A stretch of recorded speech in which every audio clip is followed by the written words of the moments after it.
வணக்கம் மக்களே. நீங்கள் ஆசைப்பட்ட மாதிரி எல்லாம் நடந்துட்டுருக்குது. சந்தோஷம், வாழ்க வளமுடன். அப்புறம் தமிழ்நாட்டில் நல்ல புரட்சியெலாம் பண்ணுறாங்க. மக்கள்லாம் ரொம்ப சந்தோஷமாக இருக்கிறாங்க. விலைவாசி குறைஞ்சிடுச்சு, பெட்ரோல் விலை குறைஞ்சிடுச்சு, எல்லாம் சந்தோஷமாக நடக்குது. சூப்பர். அப்புறம் எந்த ஒரு நிகழ்ச்சிகளும் தமிழ்நாட்டில் எதுவுமே நடக்கலை, எல்லாம் நல்லபடியாக போகுது. அதுக்கும் வாழ்த்துக்கள். அப்புறம் பார்த்திங்கன்னா ஒன்று இந்த டாஸ்மாக் கடையை பற்றி கொஞ்ச நாளாக போராட்டம் பண்ணிட்டு எல்லாம் ஆர்ப்பாட்டம் பண்ணின்னு இருந்தீங்க. ஆனால் ஒரு டாஸ்மாக் கடையில் 20 பேர் இருந்தாங்கன்னா அந்த 20 பேருடைய வேலை வாழ்வாதாரம் என்ன ஆகுன்னு தெரியல. அது ஒரு பிரச்சனையில் போச்சு. அவங்க அதை பற்றி கேள்வி கேட்டாங்க. அரசாங்கத்திடருந்து முறையாக இது வரலன்னாங்க, இது ஆர்டர் வரல. அப்போ அதுக்கு ப்ராசஸ் இருக்குது. அந்த ஆர்டர் படி தான் அவங்க செய்ய முடியும். அரசாங்கம் ஒரு கவர்மெண்ட் ஆர்டர் ப்ராசஸ் பண்ணால் அது கொஞ்சம் ப்ராசஸ் இருக்குது. ப்ராசஸ் முடிஞ்ச பிறகு தான் எல்லாம் ஃபர்தராக செய்ய முடியும்.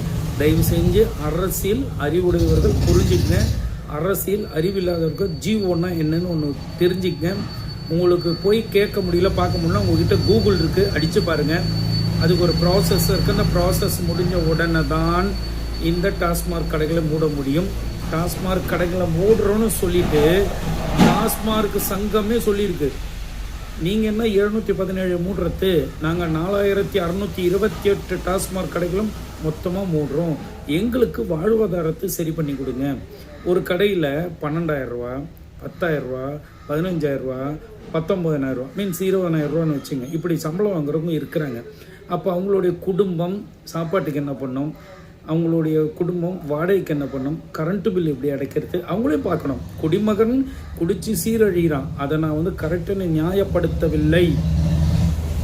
தயவு செய்து புரிஞ்சுக்கணும். குடிக்காரன் குடிச்சு மக்கள் சாப்பிட்றாங்களே, அதை நான் நியாயப்படுத்தவில்லை. ஒரு பக்கம் நன்மை என்றால் ஒரு பக்கம் தீமை என்பதை நான் சொல்கிறேன். புரியுதுங்களா? ஒரு பக்கம் நல்லதுன்னா ஒரு பக்கம் கெட்டதும் இருக்குது, இல்லைன்னா சொல்ல. அப்போது அந்த ஆர்டர் ஜிஓ பாஸ் பண்ணுறதுக்கு முன்னாடி டாஸ்மார்க்கில் எத்தனை ஊழியர்கள் இருக்கிறாங்க, மொத்தம் 4628 கடையிலும் எத்தனை ஊழியர் இருக்கிறாங்க, எவ்வளோ சம்பளம், ப்ராப்பராக ஒரு ஜிஓ பாஸ் பண்ணி அவங்களுக்கு உண்டான வேலைகளை கொடுங்க. அந்த குடும்பமும் நல்லா இருக்கட்டும். அதே மாதிரி இந்த குடிக்காத இருக்கிற குடும்பங்களும் நல்லா இருக்கட்டும். அவங்க பொண்டாட்டி பிள்ளைகள் அந்த குடிக்கிற காசை எடுத்துன்னு போயிட்டு சின்ன பிள்ளைங்களுக்கு ஸ்கூல் ஃபீஸ் கட்டட்டும், நல்லா படிக்கட்டும், அந்த பிள்ளை குடும்பத்தை நல்லா வளரட்டும், குடும்ப தேவைகள்லாம் சந்திக்கப்படட்டும், வீடு இல்லாதவங்க வீடு வாங்கட்டும். இதெல்லாம் நிறைய இருக்குது. என்ன ஒரு என்ன அறிவில் ஒரு 50,000 கோடி ரூபா ஒரு வருஷத்துக்கு லாஸ் ஆகும் கவர்மெண்ட்டுக்கு. பரவாயில்ல, 50,000 கோடி ரூபான்னு வலிய தொகை ஒன்றும் இல்லை.